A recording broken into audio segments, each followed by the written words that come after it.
Cuevas. Cuevas. Okay. So, dito na partida ay itong aking mamita. Siyempre, Mamita. for 2005, nakasama ko rin sa LTO. Bilang isang mamahayag din ito dati.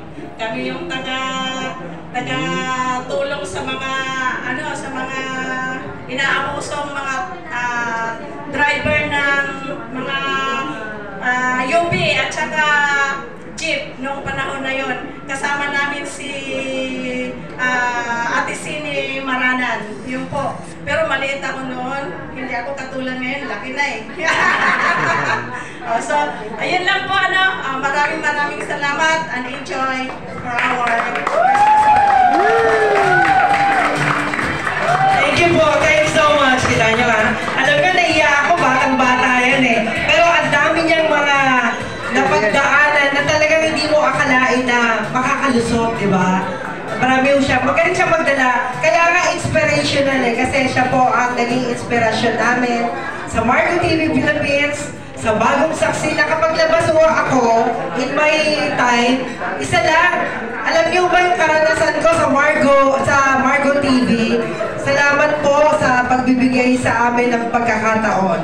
At yung bagong saksi sa Balita Sad to Say, yung aking layout artist, at saka yung napakagaling na taong kilala ko sa buhay ko, si Bebot Sanchez. After namin matapos yung dyaryo ng saksi, ay namatay po siya.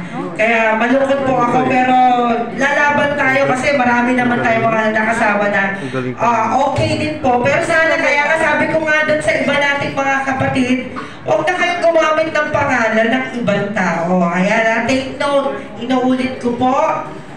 Kasi ako, ang daming gumagamit sa pangalan ko. Sana po huwag yun ang gamitin. Pangalan nyo ang gamitin ninyo para mas sumikat. Hindi yung pangalan ng ibang tao. Nakikiusap lang po ako kasi pangalan mo, hawakan mo, panindigan mo. Sabi nga po ng Citizens Crime Watch, kailangan huwag kang matakot. Yan. Kung kayo ay taga-media, taga-press, taga-NGO, huwag kayong matakot.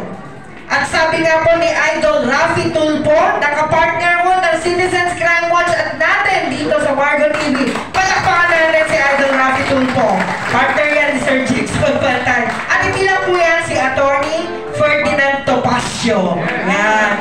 Hahabol din yan. At marami pang ibang malalaking tao na kasama po natin. Malalaking tao in the sense na sila po yung maglilingkod sa atin na walang kapalit kundi puso at damdamin. Pangalawa, ang pinaalala, huwag kayong manakot. Huwag niyong sabihin na kayo'y NGO, na kayo'y CCW o kaya kayo'y media o press. Huwag niyong takutin yung mga tao dahil ang mga tao ngayon talagang takot na. Huwag niyo nang takutin. Yan